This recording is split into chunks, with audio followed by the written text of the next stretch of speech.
Welcome to the Cheer Athlete. Today I have with me Chase, and I was going to ask you how you pronounce your last name, and I just didn't. Cavaliere, Cavaliere the second. Cavaliere.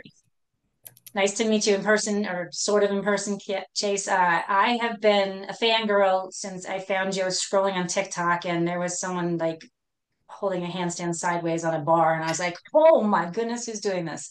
And I have to say, I was at my mom's this morning and was telling her, I'm like, I gotta get home and do a podcast. I'm like, this is who I'm interviewing. And I was showing, she's like, oh, who does that? Like, he's so strong. So I'm so glad to have you here. I know you and I have talked before about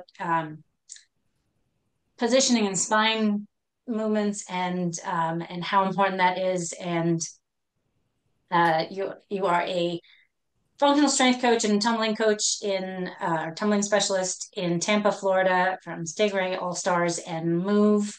And so I'm going to let you introduce yourself, but we're really glad to have you here and psyched that we could finally connect. Yeah, that's me, Chase Cavaliere. I come from Tampa, born in Tampa. I coach cheerleading and tumbling out of Stingray All Stars of the Tampa location, and then I also work at Move Gymnastics Strength Training out of Clearwater, Florida. That is a derivative of the original gymnastics body systems. So if you remember, think back to the days of like P90X, like when you were down like buying the DVDs. There was like P90X, there was like beach bodies, there was gymnastics bodies was one of them. Christopher Summers was the lead guy on that. He his systems are what we essentially follow, and they were at their core like functional gymnastics. So everything that we train at Move is it's strength training in the form of functional fitness through gymnastics movements. So we get on the rings, we get on the bars. There's progressions, regressions. Uh, every athlete has to make sure they're passing through foundation one before following through with other foundational movements far out of their reach. So with what I do at Move, I like to take what I learned there from all of the other coaches, every very knowledgeable people. We have a lot of good systems in place and a lot of success in our field. Um, and I like to take that to the kids. And it's essentially uh, it low level forms of preventative injury, physical therapy. We're doing rehab, prehab, um, strength conditioning, stability, coordination. So being able to teach that to the kids at a young age and also have them understand what those like the importance of those things is really beneficial for their development long term. They're going to grow into their older ages, not just in their their late teens, but I'm talking in their 30s, their 40s, their 50s. I'm looking at the athletes' longevity long term, and hopefully they look back at these things. They're like, oh, what I was doing back in the day, I understand why I'm doing that, and now I'm going to get back to it. And having done it once before, it's much easier for them to call upon like the muscle memory, like they say that the gymnastics never really leaves you. Like I can always tell when I've worked with a kid whether they've done gymnastics for a month, a year, maybe they did 3 years, 10 years ago and they quit. I have adults at Move that did gymnastics when they were 10 and they're in their 50s, and you can tell those things they stick, and you can call upon that muscle memory or those neurological pathways in your later years, and hopefully keep you functional into your older years. Because not a single person I know, this is an over exaggeration, but very many people that I cheered with, everybody's back hurts. Yeah. It does not need to be that way. It Right. really doesn't. So that's what I do. Yeah. So are you, let's talk about like what type of things do you teach from the beginning that helps them uh, how can we help people not have back pain? That's what I do, but people have already come with back pain. So how can they, Mhm. in essence, prevent? I mean, I don't think everything is always preventable, but Right. reduce their back pain. Um, because gymnastics, like handsprings, has been shown like they're high risk for spinal fractures, and not necessarily like spinal cord injuries, but spinal fractures and other just Herniation. traumatic sprain. So what kind of things do you do to help? Um, Starting from the ground up, really, and just training from the feet first. I think they need strong feet. Very first thing every one of my athletes do um, at the cheerleading facility, they walk in, they start on their toes. We walk on their toes. A fair amount of the warm up is done on the toes. And likewise, we walk on our heels. Like we walk like very core gymnastic systems. And that's at the base of every class, every practice. So, one rep down the line, down and back is nothing in the course of a day, but in the grand scheme of things, you've done that 5 days a week. 10 weeks that now that multiplies, right? So being able to first train strong feet, I think, is really big. And then second, of course, making sure that the from the feet you're creating a strong fascial network to the top, to the glutes, so that they're able to use them in conjunction and not make sure they're, I guess, dominating their skills with their lower back, which a lot of them, if they're not very connected to their feet, they can tend to overdo their back. Inactive glutes, you see this all the time. Overall, making sure that from the ground up they're strong, and then from there we try to make connections higher up with strength training. Back extensions are a really good way to do it. Very many movements like foundational gymnastics, but also strengthening their abdominals, their hip flexors. That's not new. That's not anything like outside the wheelhouse, but understanding that we need to strengthen those things because they're a weakness, and we need to make sure that we're countering the effects that we're giving upon them. So there a lot of bridge work instilled into the kids. It it creates a lot of tilt. And it's hard to say that it creates it and say that it's because of what we're doing, because of course you can be born like that or not, but it's inescapable that 90 to 95% of the younger athletes that we work with just by nature are fashioned in this anterior orientation. And that's, to me, that's no coincidence. That's not just people with this body type are coming into the gym. I think it's coming as a result of what's being taught. So you have to make sure, and it's not a bad thing that it's being taught, but it's important to counter it. It's important to make sure that you have a fair balance of both. And so, of course, strengthening the abdominals, stretching at the hip flexors, making sure the hip flexors aren't weighing down onto the pelvis, and making sure you're not over dominating your hamstring stretches. A lot of them do too many hamstring stretches. And like when they're splits, they're front folded. You're only stretching the hamstring and you're really leaving the hip out of the equation. So just finding the balance between those, because I don't think it's bad to have um, those postures, but I think it's bad if you can't get from one to the other.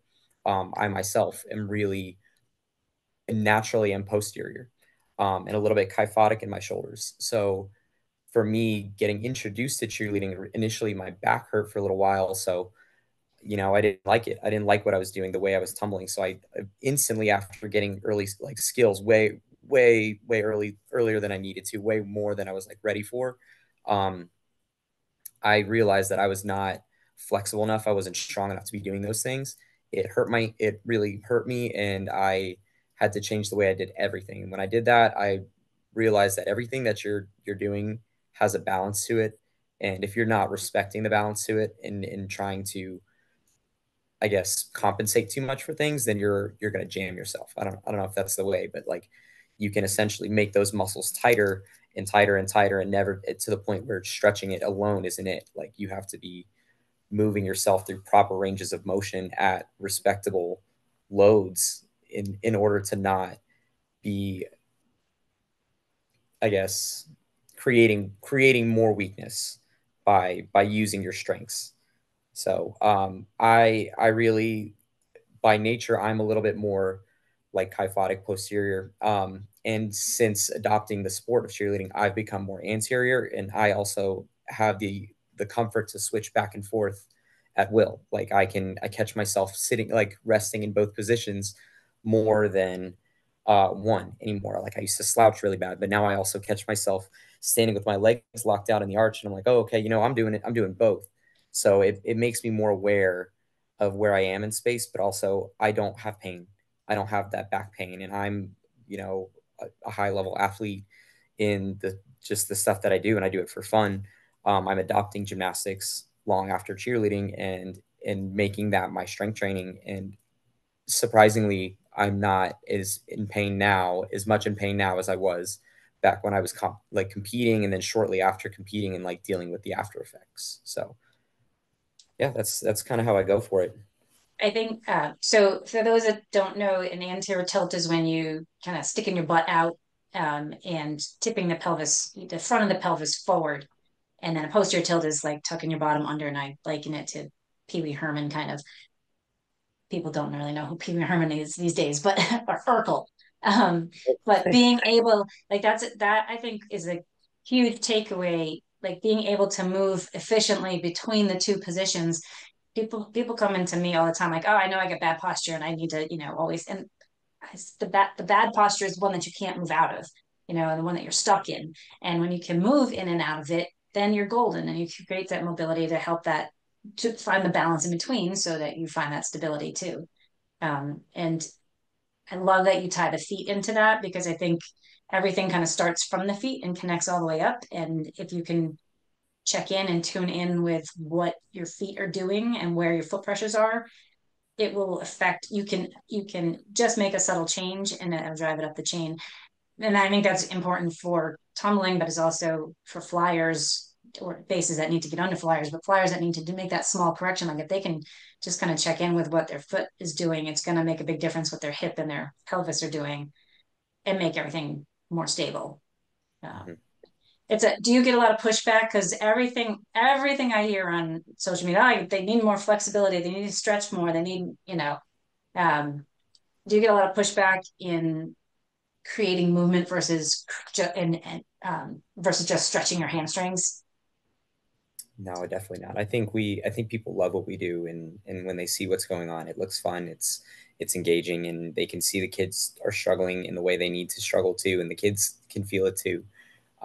When I put them in something like a couch stretch, and I say try to get your lower back to touch the wall, and none of them can do it. I'm like, all right, this is something that we can start doing a little bit daily. That you're probably also going to need to revisit at some other point in your life, and if you stop doing this, like I can tell because when you kick up into a handstand and I try to hold you in your posture and you can't get back out of that anterior tilt, I'm like, let's go check on your couch stretch and see what that's like. It's very telling. So those things, um, no, like that, just to take an athlete and do like one corrective exercise or two corrective exercises per class or per private lesson, like it really goes such a long way since kids are really not necessarily kids, but younger younger athletes or just yeah, kids they learn they're neurological. They're not learning off of intensity. Like it doesn't have to be they don't have to be cranking it up to a 10 and hitting failure in their reps and their exercises and stretching for 2 to 4 minutes. Like they need to be at a place that where their brain has just been there. Their brain just needs to create that neurological pathway, like, okay, hey, we're doing this. And then it needs to do it on a daily basis. Like, hey, we do this every day. Let's adapt. Let's make this part of how we're gonna grow. It's like being raised by wolves. Like the kid doesn't speak, the kid crawls on his hands.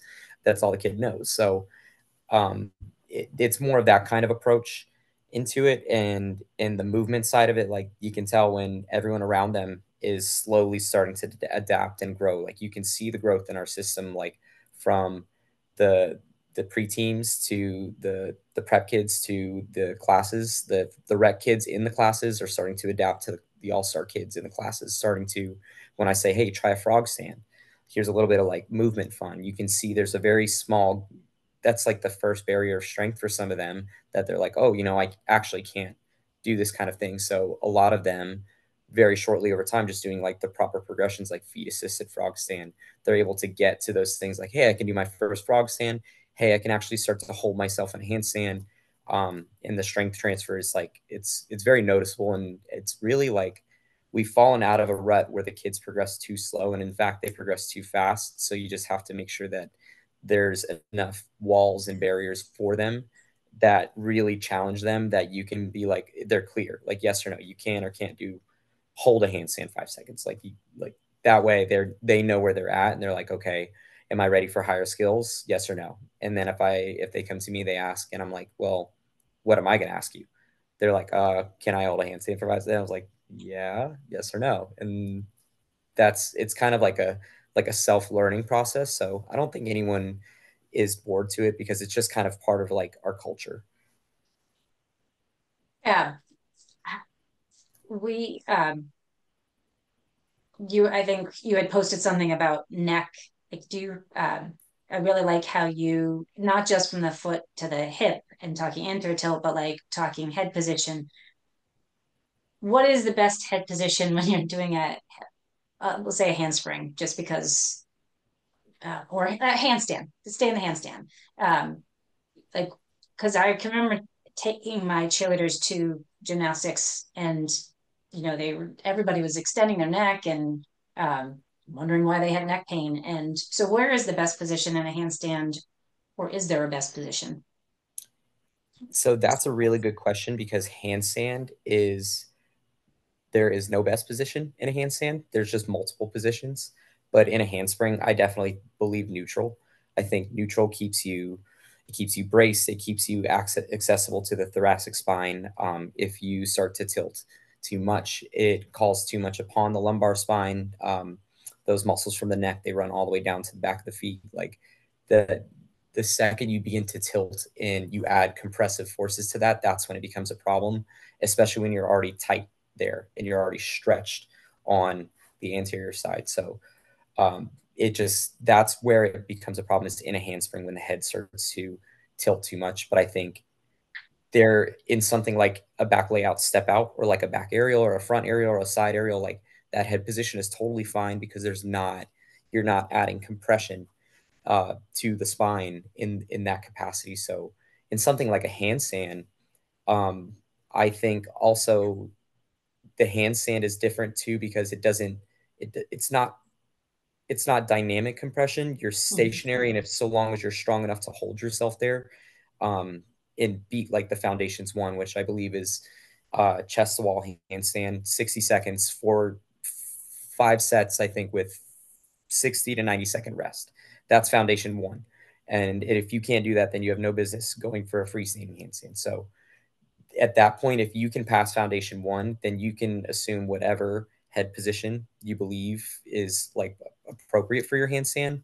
I like walking in a handstand with my head more neutral because tumbling is going to be a little bit more like that, like a little bit walking. Walking turns to popping and hopping, and eventually turns to you're running on your hands and springing.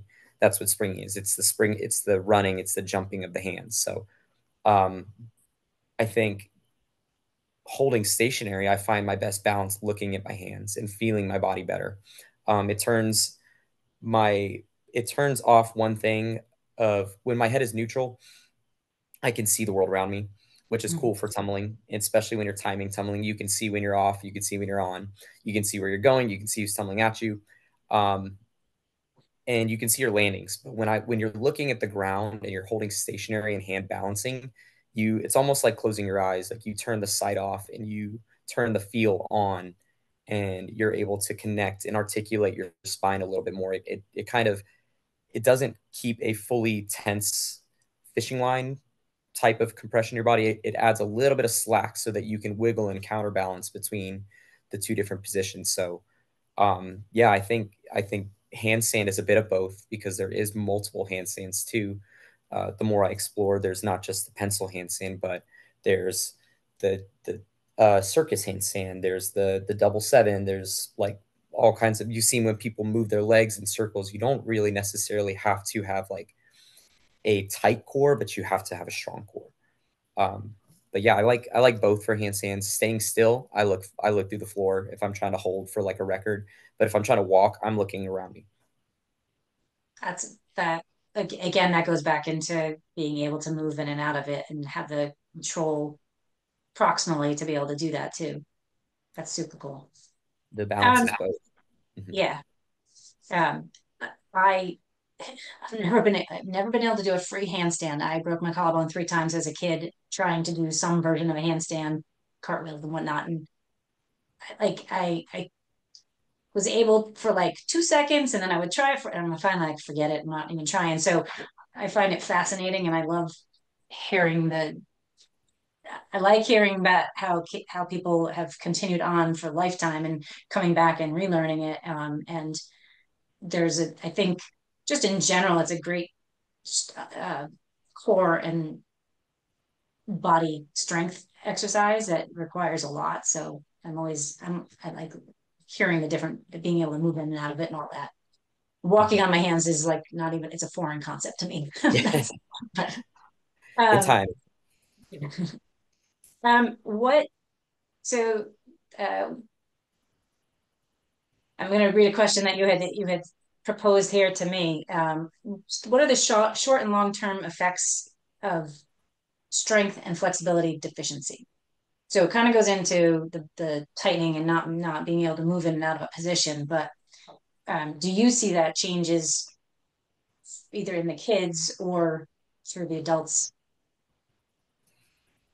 Yeah, I think I definitely see long-term effects um, when in myself when you neglect things. Something that I had neglected very early on was flexibility. I was naturally a lot stronger, more rigid, not the flexible type, not the person that can just walk in and do the splits and the bridges. I couldn't get my head off the ground in a bridge. My split, you'd have to come push me down a little bit to get me to budge. My pancake, sad, miserable. Like I didn't have enough weight leaning forward to get into a deeper pancake. So again, I'd have to have some weight or some load. So loading stretching is something that I learned later in my later years that really helps, especially like dynamic loading stretching. And but I neglected my middle split flexibility. So cartwheels, round offs, they really wore down on my hip. If I round off on my left, like with my left leg in front, my left hip, like my TFL kind of area, anywhere in my groin, my adductors would really experience tight pain for a very long time.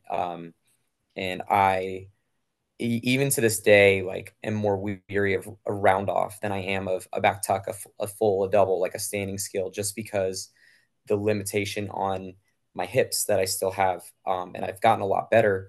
I was even doing some round offs and they felt pretty good. But if I do like a punch round off, I step across wrong. I can really irritate that region. It really does come back to bite you. So I think neglecting those things when you know that that is a weakness can really like it can really affect you in ways that you're not thinking so much. Like I didn't think I needed cartwheels because I can do backflips. Like I learned in the streets, I learned in the grass off of YouTube on the trampoline park. Like I didn't care about progression. Like I just wanted to do the next coolest thing. So long term, if you don't take care of that, then you create tighter muscles. Like to this day, my groin is so much tighter than my back, and I couldn't get my head off the ground into a bridge. And now I can bridge. I can back walk over, kick over, like back handspring. Like that stuff doesn't hurt me, doesn't bother me. But a middle split really hurts me because I neglected the signs of, hey, this is probably too bad. This is probably not something you should be doing without proper training. So in every skill you do in every level is round off. Like every running tumbling pass includes a round off. Everything upwards of like level two. So that made a bigger mess for me to clean up in my later years. It's so much harder. I need like for me to get good middle split work, it takes 3 days a week of training. I can't just be like some casual muscle like for my hamstrings. I really only need to train my hamstrings maybe 1 day a week, and I will still see growth and strength and progression. I'm very strong there, but because I didn't like I guess take care of my hip rotation and focus on proper balance between internal external. I'm very strong internal.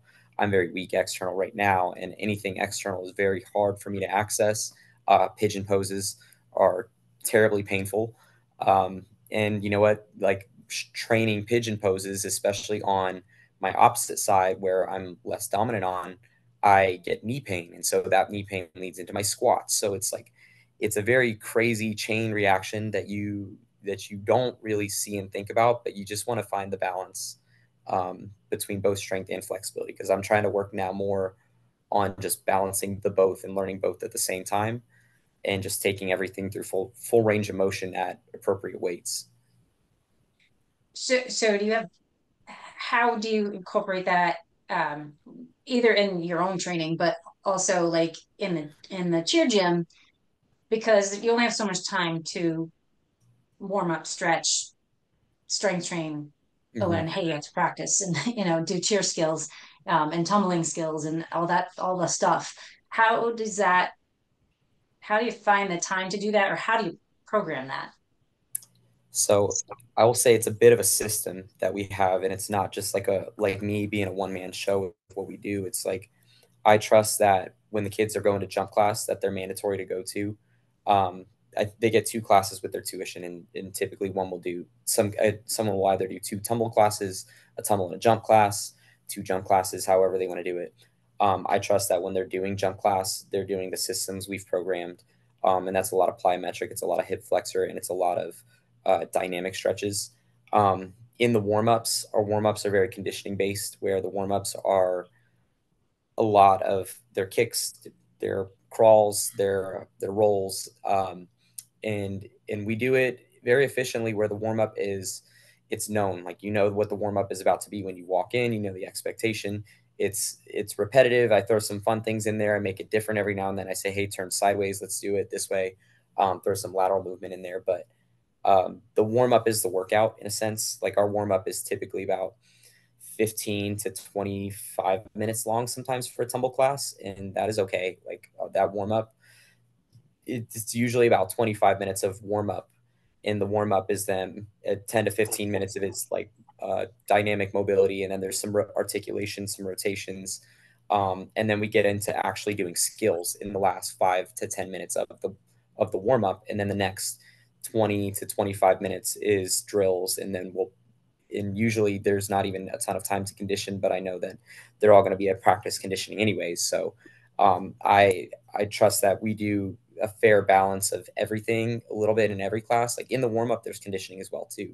So if I condition them in the warm up, we can spend the rest of the class doing it. And although you think the conditioning in the warm up wears on them, which it does initially, that's what it's conditioning. It's conditioning them to go beyond and practice the skills. So that way, when they're fresh and they're not doing this rigorous warm up, they're really fresh and they're really efficient and really good movers. So that's how I do it more in like a class. I trust that they'll go to a jump class, they'll do that. Everything that we do there is great. And then when they go to practice, the conditioning for the practice, their crawls, their bear crawls, they have burpee push-ups, things of the sort.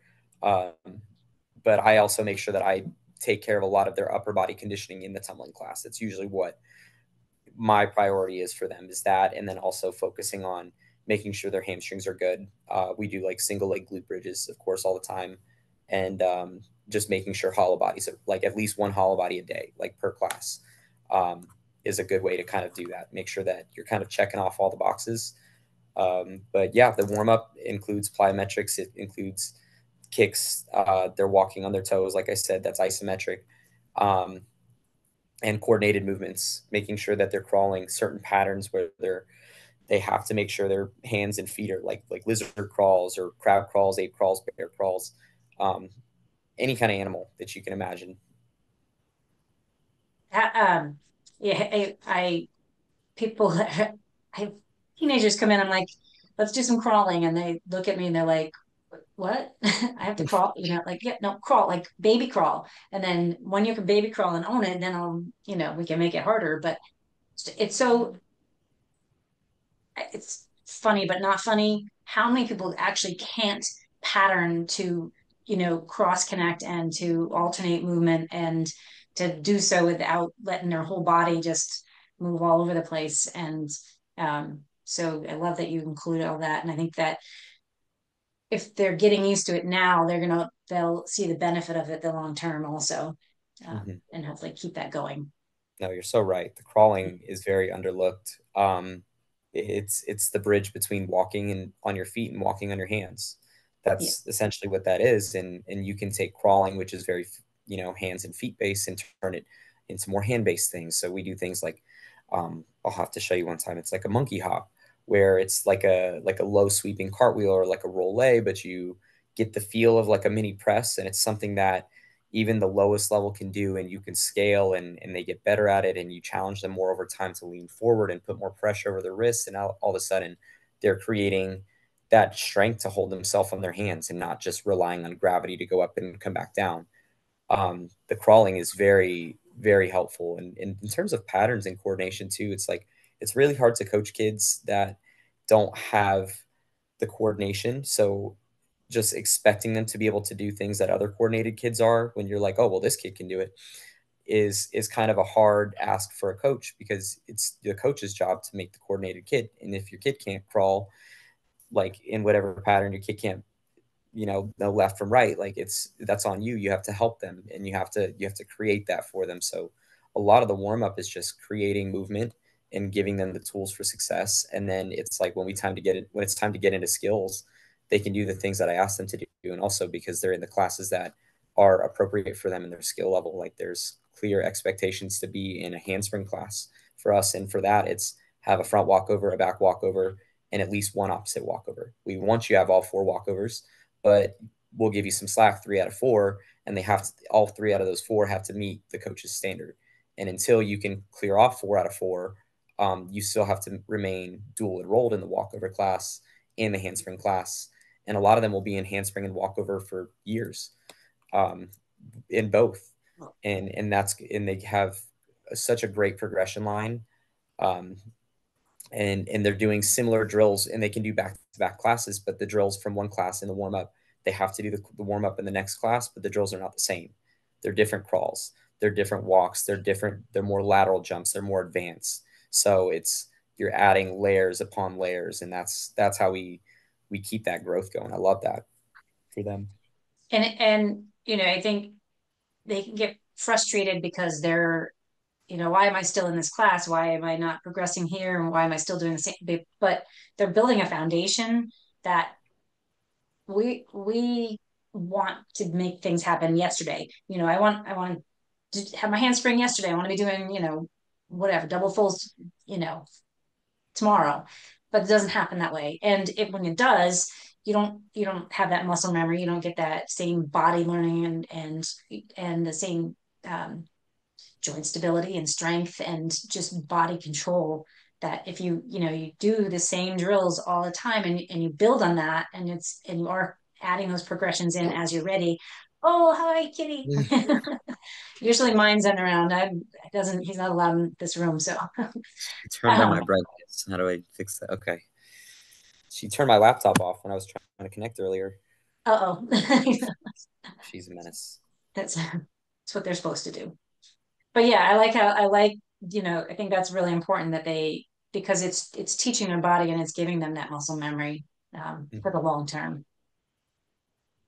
What are um, some easy things for people, whether coaches can implement, or that cheerleaders can implement and parents can implement, either at practice or at home, that um, that can help? Well, yeah, let's answer this first, and I'm going to ask you a risk question, but that can help them kind of take that, build some strength or builds that flexibility. What's something easy that they can do on their own?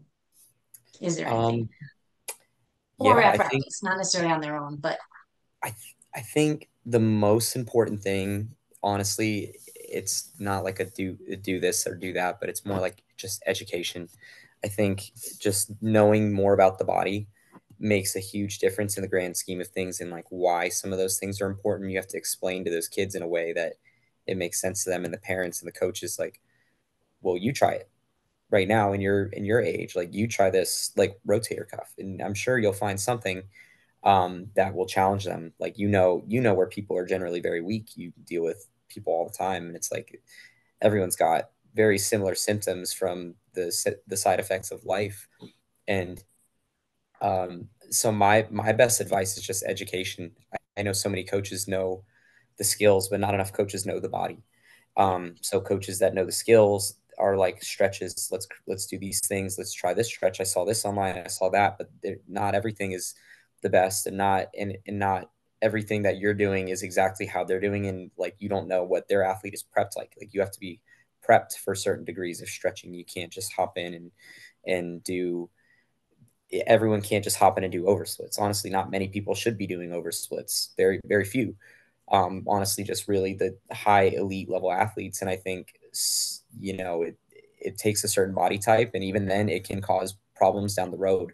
The way we've been looking at oversplits recently is really been there's a better way. You know, you don't have to go into hypermobility intentionally sometimes, unless you are that breed that can, and even then it's hard to tell that later down the road you won't have problems from it.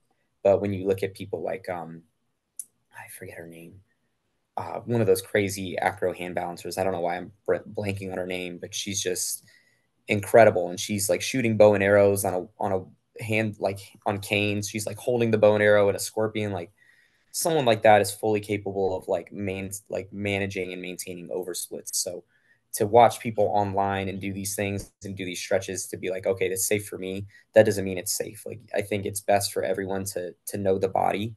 And again, coaches, too many coaches know only the skills and not the body. And if you can, the coach starts to become a little more educated. Again, I think people look at us, they come to us, they buy our services. We're To them, we're professionals. Like we are offering a professional service. Like we need to have some kind of professional experience and knowledge, not just experience. And if you don't know the body, you don't know that these things can be problems down the road. And if you do know that they can be a problem down the road, address it.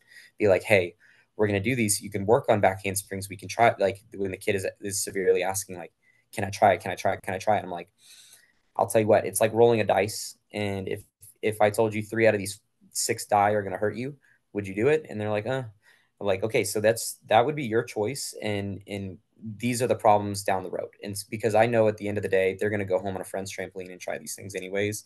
So like you have to lay out the consequences. Like, yeah, you can keep working on your back handspring, or you're going to have wrist pain because you're not fully ready for it, because you're not fully clearing your weight over your hands. Like, or you're going to have back pain because the way you're doing it, your core isn't strong enough yet to pull yourself to stronger enough hand. Like the way you hold a handstand isn't strong enough to pass through a strong back handspring. So yeah, I think that's really my big bit of advice. And if you don't know um, where to learn these things, I don't know either. I've done a lot of studying on my own. I'm in school for myself. I'm in college, so I'm still actively studying, and I think we just never stop learning. And that's a huge thing for everyone to remember. Like you can't, oh, you need to keep learning, and maybe you don't need to go back to college to do it, but there are, I mean, you can take an FMS course, a functional movement screen course, and at least learn the basic movement screen. And I think that it's online. It's like 200, no, maybe not. They're offering some courses for $200 now, but like you can do it online. You can learn basic movement patterns. You don't have to like dive in and know everything, but if you at least start to learn what the body is supposed to be doing, it will help to carry over into the skills training and all that stuff too. So, Mhm. or come to one of us and ask one of us what's Yeah. supposed to be happening. um, Yes.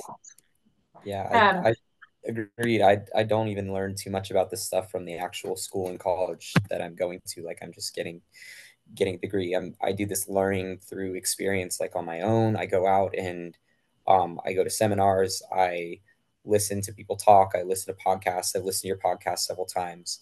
I listen to all the other greats in the industry. I love to like see what other people are doing, but take everything with a grain of salt, and everything, because there's the knowledge really is so overwhelming, and the science is so everywhere on everything too, that what's right and what's wrong, the more you know, the more you realize you don't know, and you have to experience those things for yourself after coming into the knowledge, and then also putting it to test, like putting it, like I'm my own biggest guinea pig. I test everything on myself, and if it works, it might just only work for me too. Like I know that I'm very different build than a lot of the people that I work with, and I'm like, hey, this worked for me, and this helps for me when I think of it this way. Try it this way and see if that helps for you. Yeah. that's a big thing. Like try it and see if it works and see what it feels like. And I always like, don't rush into something. Like first of all, you have to give it some time to take effect. Nothing happens overnight. And Hmm. second of all, explore movement as opposed to like, oh, I'm going to go to my end range of movement, explore what it feels like. And if it feels good, great, do more of it and keep going. And Hmm. if it doesn't, try the opposite way. Um, but yeah, and and I keep learning too, like from different, like I'm very structured into like this is how you're supposed to lift and how you're supposed to strength train. But even now, in the last couple of months, I'm like, maybe there's more to the body weight stuff. Maybe there's more to mobility stuff. Maybe there's, the kin stretch, like all of this stuff, and there's just so much more to learn. And I think the more we throw mix into our body, the more our body's able to adapt and react. Yeah, I like to be more well-rounded and find the things that I can't do and try to do them, especially if they're in my interest. And if I can't do them, I learn why. And if I learn why, I just ask more questions and then I begin a new journey. So, yeah, really just having the wheelhouse of everything around you and being able to take it into your own training and try things. Listen to your body. I'm training people with new movements and stuff they've never done all the time, and I'm like, hey, tell me, like, I've had people experience pain here, so let me know if you do too. Is this good? Yes or no? And since this is an introductory movement, like we're only going to do 1 or 2 sets. Like anything more and beyond is you're if it's a bad thing, you're gonna adapt to the bad thing. And so introducing those things in introductory sets and what you're saying, making sure you're biting off more than like not biting off more than you could chew and using an appropriate volume, like you're okay to try those things. You touched on my question about wrists a little bit, because wrist pain is very common in cheerleading, and like bases, I think mostly have wrist pain. But I remember every time my kids would transition from, because I coached high school, so we transitioned from the gymnastic floor into the basketball court, and everybody was complaining of wrist pain for handsprings and whatnot. Do you have some specific exercises like I'm like, if you don't have the shoulder mobility and the core strength, you're going to put more load in through your wrist and you're not going to impact that. And the same aspect of like trying to create not supination, but create that stability and get a suction cup in your hands. But do you have any specific advice or how to manage wrist pain, or where you think that comes from with Yeah, tumbling? yeah, definitely. A weird one just to start would just be oddly enough plyometrics. What you're saying, going from a spring floor to a hard floor, the performance surface changes at which you take off from. So you're not jumping with assisted assistance underneath your feet anymore. You rotate a little less. You're landing at a more acute angle. That's a huge source of wrist pain, is that really sharp angle and not being able to. And part of what you're saying, the shoulders too are a big factor. Not being able to clear the shoulders over the palms or over the heel of the hand as the handspring makes contact with the ground. That's very important. um, so plyometrics being one, shoulders being two. And that's not just flexibility, but strength, like just laying prone and taking a dowel and trying to move a dowel overhead behind the back. And just flexion exercises, laying on an incline bench and holding, a barbell in supination and just lifting, doing some front raises or some dumbbells, or even laying on your back in a cross bench pullover and creating a little bit more stretch into the lats there so that you can access those things. Like I struggle with all of those to this day, and I'm like, okay, man, now I know why I had so much pain in my tumbling. Like I'm very weak in my shoulders, and I have the flexibility, but I still don't have the strength to take myself into those end ranges and out of it, safely. And doing it a load in an explosive pattern is a hard ask for my body. So, yeah, being able to access more of your shoulders in the prone position, um, into flexion, and then also for the forearms, I do a lot. Not I don't do a lot for them as much as I would like to, but hanging, just building the flexor strength and hanging to the point where like hanging leg raise is really good, especially when they get into that tuck category. I would like to start introducing those things into my lower levels, but I just don't have access to the bars like that all the time during those class hours. But I would always love to do that. But progressing hanging leg raise into like piked like toes bar, and then even getting to single leg, like single arm hang, uh, active hang, passive hang, being able to hold up to about 20 seconds is a really good standard on one arm for a child. Like they're capable. It's just it's challenging, and sometimes you might have to give them a little hand grip so they can do it, so it's not hurting the wrist, but or not hurting the just the actual physical palm, but yeah, like progressing their hangs so their grip strength is getting stronger. Another thing that we do, we always in all of our classes include tumbling, we do wrist rotations. Like we let you go to your knees, hands in front.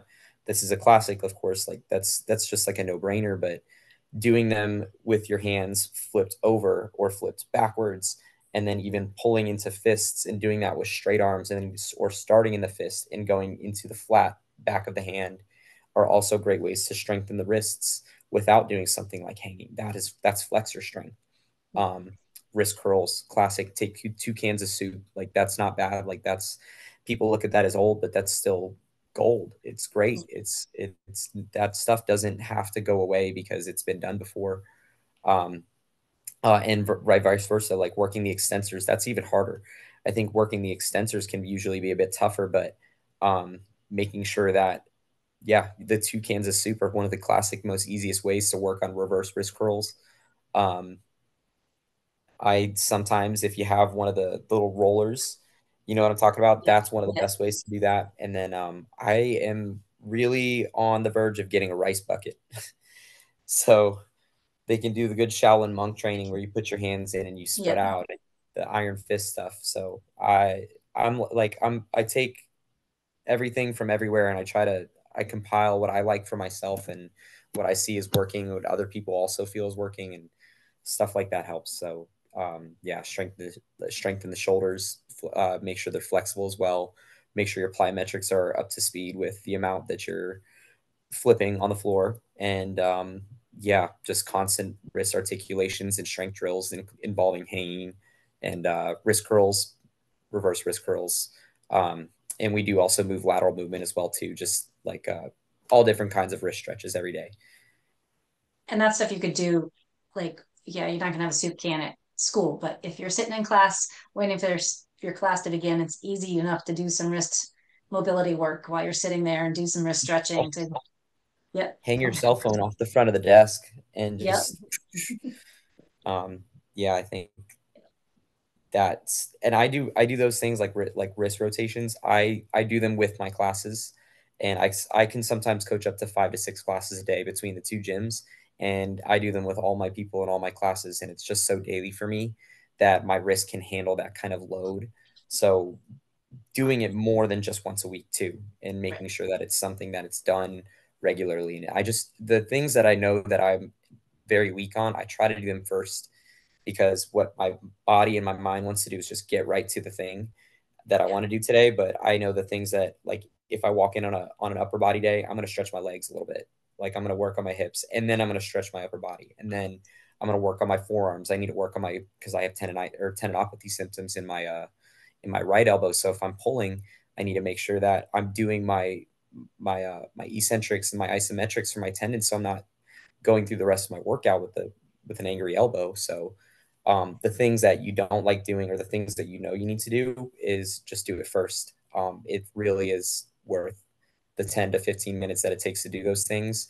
And we all know that really like the most important form of warm up is physically getting warm. Like just go get warm, right? Yeah. That's all your body really needs. But like what your sport body needs is to do the things that it's not going to want to do by itself. Right. There's I could sit and talk movement all day. I think, and like Me you're too. a wealth of knowledge, and I can't wait to hear more of what you're learning as we go too. What do you have going on now? Like where, like, and um, how can people reach you? And what do you have online offerings for any of this stuff yet, or So nudge? at the moment, so it's a little unfortunate. At the moment at the gym, at the cheer gym, I'm always fully booked almost year round. Um, just exclusively almost working with the all stars. And I teach a bunch of classes. So me being on many classes, my availability is a little limited. But at Move, I have some availability. At Move, we have online training. I don't participate in the online training, but you can connect to us with the online space. That's Move Gymnastic Strength Training. out of Clearwater, Florida. And then I also offer personal training. I coach classes. I have a handstand class 8 a.m. if you guys are in Clearwater listening. Um, Also, foundational strength classes at 9 a.m. on Monday, Wednesday, Friday. That's just full body strength flex. That's for adults. Older kids can definitely come in and try those classes, by the way. But otherwise, I am in the works of making some online programming, maybe more seasonal based, like what your programming should look like in the summer season, what your programming should look like in the fall season during choreo, and what your programming should look like in competition season. Because you shouldn't be going super duper hard in comp season, but you should be doing something. And you shouldn't be doing nothing, and you should be deloading, and you should be managing those things. So no estimate on when that's going to get done, but I am working with help on how to do that, and a few people are collaborating with me on these systems, and will also be able to kind of be a part of my test. Awesome. Um, but that is what I'm looking at long term, is to be able to offer some kind of online programming. That way, I can help more people. I'm just always occupied in person. Yeah. It gets, I mean, you're busy with all like just in your in-person stuff. You're definitely really busy and but I think you have a lot to offer there. And I think like when you can get that going, I think people are going to jump on it. So let me know. I'll spread the word when the time comes. Awesome. Um, and so how can people reach you if they have questions? You can find me online as on Instagram as Chase What Matters One. Um, I will be creating a tumbling page soon, just specifically for all my tumbles. I don't know what that's going to be called yet, but if you guys have suggestions, you got it. But that way, if you're looking more for drills and tumbling, that's what I'll be doing. But otherwise, it's kind of a mix of everything on my page. It's just me doing my personal training, training my clients, and then also training the flips. So eventually, that's all going to get separated. But at Chase What Matters One on Facebook, I'm Chase Cavaliere. Um, that's really the extent of that. Yeah, check us out at Move online, at Move Gymnastic Strength Training. We also have a YouTube page, where that's where a lot of our informative videos are. So if you are not really on socials, definitely check out our YouTube. You'll see me on there. I'm the one flipping. Perfect. I'll link all that stuff in the show notes as well. Um, Thank you so much. I'm so glad we were finally able to connect and talk. I love what you're doing on social, but I also, more specifically, I think you're really giving your athletes and the people that you coach a gift by teaching them how to move. Um, and that's my company's name is Move Better, so even that's incredible. And so keep doing what you're doing, keep learning, and hopefully we'll get you back on again another time. Yes, And definitely. hope you have a great season ahead. Thanks so Yeah, you much. too. Thanks. Well, So thanks for listening, everybody. I hope you have a great day. Don't forget, when in doubt, breathe it out. Take life one step at a time. You can do anything you put your mind to. And as my friend Drew Kelleher used to say, you're responsible for your own vibes. So go get the day.